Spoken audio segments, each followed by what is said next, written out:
Believe it or not, this was one of the best-selling instruments in the United States. It's called an Autoharp, A-U-T-O-H-A-R-P. It's based on the old European zither that looked just like this, except for the chord bar assembly hiding under my hands. And many of our ancestors who came from Europe brought zithers with them when they crossed the Atlantic. In 1880, an instrument builder in Germany named Karl Guder took piano technology, buttons and wood and felt, he put it on the old zither, and of course in the 1880s, if you had buttons, you were automatic, and so it is the Autoharp. Now, we don't know a lot about this guy's life, but we do know he had 9 children. So maybe you have a neighbor like that who's out in the garage inventing a new instrument, or wife's inside putting the kids to sleep. This instrument, they used to ship 3,000 Autoharps a week out of a stone building that still stands in Dolgeville, New York, and 4 out of 5 of them went to school teachers. School teachers used to open up that old paper internet we used to call the Sears Roebuck catalog. They could order an Autoharp for $6.95 when that was a whole day's pay. And 50 years ago, even in Los Angeles, California, all the kindergarten teachers had these in the classroom. I have no idea where they all went. There aren't enough Autoharp players in my generation. Now look at this Autoharp. This one's made out of a great big old mulberry tree that was alive and well in the days when George Washington was just a little kid. I ask you to consider how big and old and wide a tree must be to give you a 6-inch panel without any knotholes or branches. It has 37 strings made out of copper and steel and brass. When you play them all at the same time, some people burst into tears. This is only a musical demonstration. Fight your urge to go home.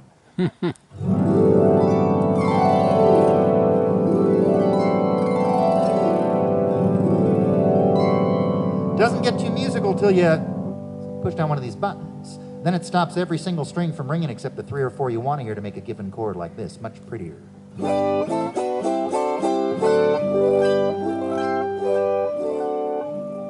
Now, could I play you a song on the Autoharp?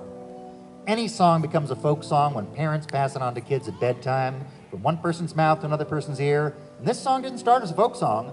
It was written by 2 of the most highly paid songwriters in this country 77 years ago. They got the call to go to Hollywood to write songs for a movie that turned out to be the most popular movie ever made in any language, in any country, in any year. In fact, 1 billion human beings have watched a film called The Wizard of Oz.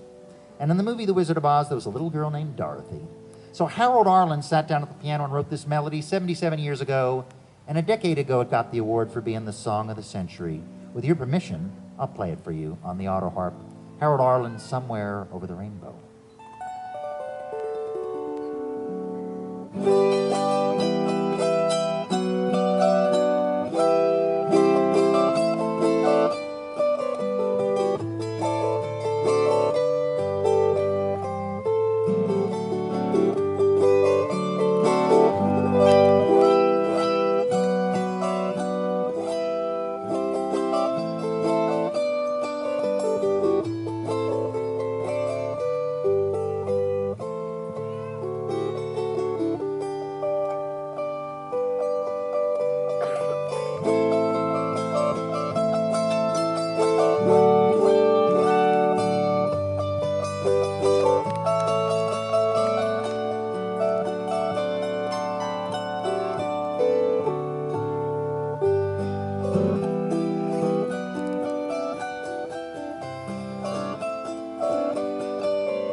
you.